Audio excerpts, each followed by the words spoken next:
साजिश है कि जिसने इस तरीके की घटना को अंजाम दिया।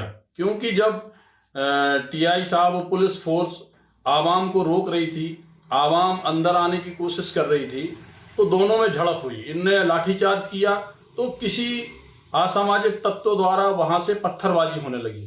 तो मुझसे एडिशनल साहब ने कहा, एसडीएम साहब मुझको हाथ पकड़ के साथ में लेके गए कि आपकी जनता बात मानती है, आप रोको। मैं गया, मैंने वहां रोका, लोगों को भगाया, भीड़ को तितर बितर किया, सारी भीड़ एक तरफ हुई। इसके बाद पत्थर मेरे ऊपर भी बरस रहे थे, 2 चप्पल मुझको भी लगी। इसके बाद फिर मैं वापस कोतवाली के अंदर जाने लगा, तो उधर से पत्थर चल रहे थे कोतवाली से।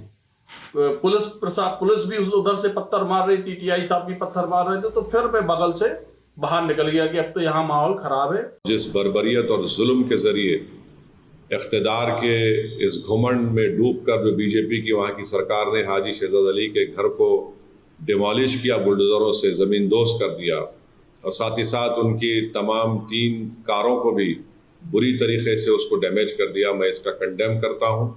मैं अभी हाजी शहजाद अली का एक वीडियो देखा हूँ जिसमें उन्होंने कहा कि उस दिन वो और वहाँ की जो जिम्मेदार तंजीम अंजुमन सदर, वहाँ के उलमा जाकर रिप्रेजेंटेशन किए। किस बात का रिप्रेजेंटेशन किए कि एक मलून शख्स ने अपनी गंदी ज़बान के ज़रिए हमारे रसूल मोहम्मद सल्लल्लाहु अलैहि वसल्लम की शान में गुस्ताखी करने की कोशिश की।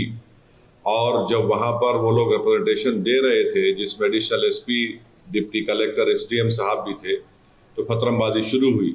डिप्टी कलेक्टर एसडीएम साहब ने हाथ पकड़कर, हाजी शहजाद अली अपनी वीडियो में कह रहे हैं कि उनसे कहा कि आप आकर जनता को समझाइए। उन्होंने समझाया, फतरमबाजी उन पर भी हुई।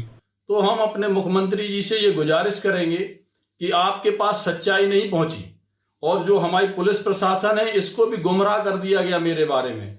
उनके सामने जब से डीआईजी साहब पहले यहाँ एसपी भी रहे, तब भी उनके साथ हम लोगों ने मिलकर काम किया।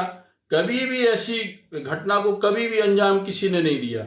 ये कुछ असामाजिक तत्वों द्वारा ये घटना कराई गई है, जिसकी मैं चाहता हूं प्रशासन से भी कि इसकी निष्पक्ष जांच करें, और मुख्यमंत्री जी से भी मैं ये गुजारिश कर रहा हूं कि आप इस चीज की पुनः जांच करवाएं। तो जो इसमें उपद्रवी हैं वो अपने आप मिल जाएंगे, क्योंकि जो लोग गए थे वो उपद्रवी नहीं थे। उसके बाद एक मंसूबाबंद तरीके से 20,000 स्क्वायर फुट पर बना हुआ ये घर, जिसका परमिशन है उनके पास, वो कह रहे हैं, उसको डिमोलिश कर दिया गया। अगर परमिशन नहीं भी था तो क्या वहाँ की अथॉरिटीज़ को ये जिम्मेदारी नहीं है कि वो सुप्रीम कोर्ट का जजमेंट है दिल्ली डिमोलिशन पर कि ड्यू प्रोसेस को फॉलो किया जाए? क्या उन्होंने नोटिस दिया? नहीं दिया, और फौरन बुलडोज़र के ज़रिए उनके घर को तोड़ दिया गया, ज़मीन दोस्त कर दिया गया। और उसके बाद वहाँ पर मध्य प्रदेश की छतरपुर की पुलिस चंद एलिज लोगों, एक्यूज को गिरफ्तार करके उनकी बेइज्जती करती है, रोड पर उनको चलाती है और उनके ज़बान से नारे लगवाती है।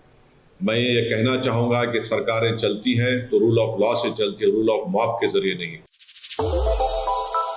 श्रेष्ठ भारत पर खबरों से जुड़े रहने के लिए चैनल को सब्सक्राइब और लाइक करें, बेल आइकन दबाएं और देखते रहें श्रेष्ठ भारत।